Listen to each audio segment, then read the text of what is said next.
Now, getting set up in such a way to encourage the more stability through the lower body and the head is very important for putting. We don't want to be moving around too much. If you're missing more putts than what you'd like, well, stay tuned. This video is really going to help. Let's get stuck in.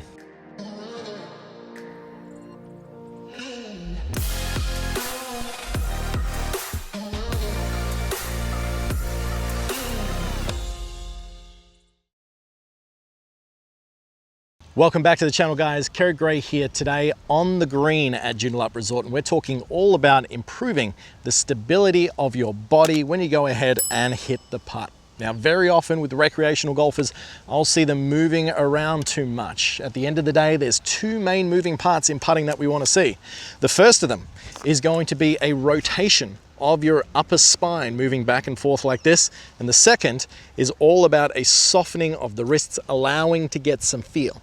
Now, there's a lot of misconceptions that we see with putting. Players think that they need to be stiff, they need to be rigid, they need to control the face of what they do. But when you do that, effectively it just brings too much control into the process and not enough focus to the outcome. So good putting is all about letting that natural athleticism shine through. It's a flat edge, it's a round ball. At the end of the day, if we give some more focus to the hole, you'll be pleasantly surprised on even just how, by doing that, losing that attention to the focus of what your putter is doing and focusing more on the outcome can help you shoot some lower scores by getting that ball closer to the hole more often than not. But how we set up can influence this a lot.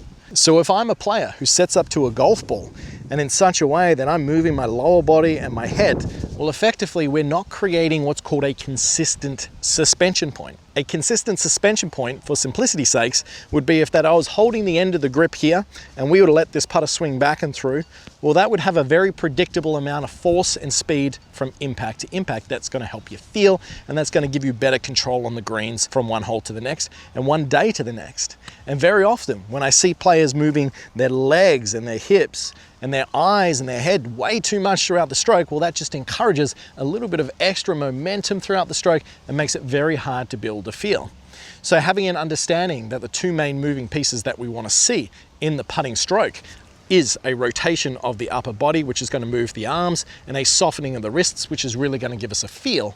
Well, from there, we need to stabilize everything else to allow our body to create a natural suspension point or a consistent suspension point that doesn't move. You can see when I do this and I'm just really focusing on a nice little rotation of that upper body going back and forth with a softening of the wrists, which lets that putter swing, my stroke is very consistent and equal-sided from side to side. Now, a putter is always going to arc. A lot of players are out there under the assumption that we want to keep this thing straight back and straight through.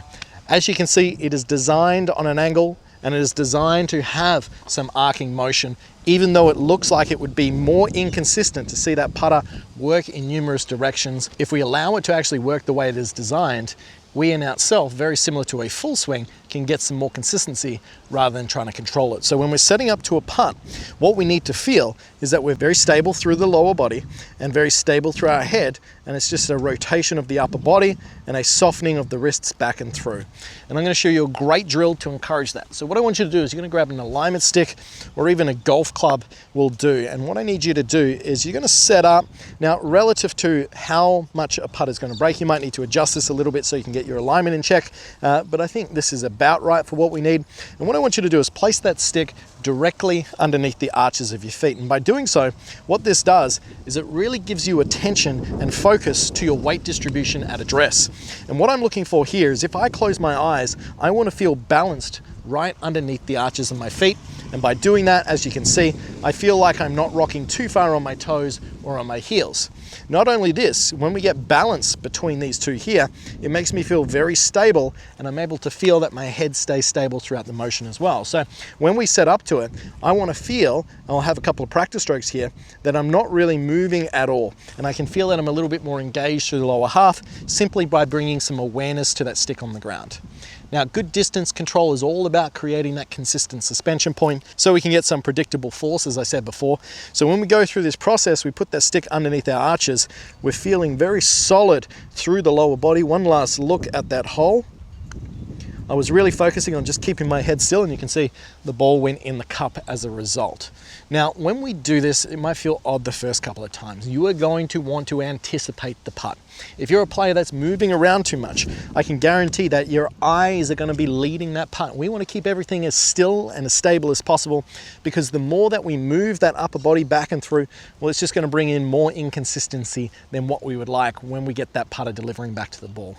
So when you're on the green next time, focus on staying a little bit more stable through the lower half and the head, and it could make a world of difference to improving how consistent your distance control is, how close you leave that ball to the hole, and how many putts you have throughout a round. So I hope you've enjoyed today's video. If you got any questions at all, please let me know. But until next time, I'm Kerrod Gray. Thanks for watching.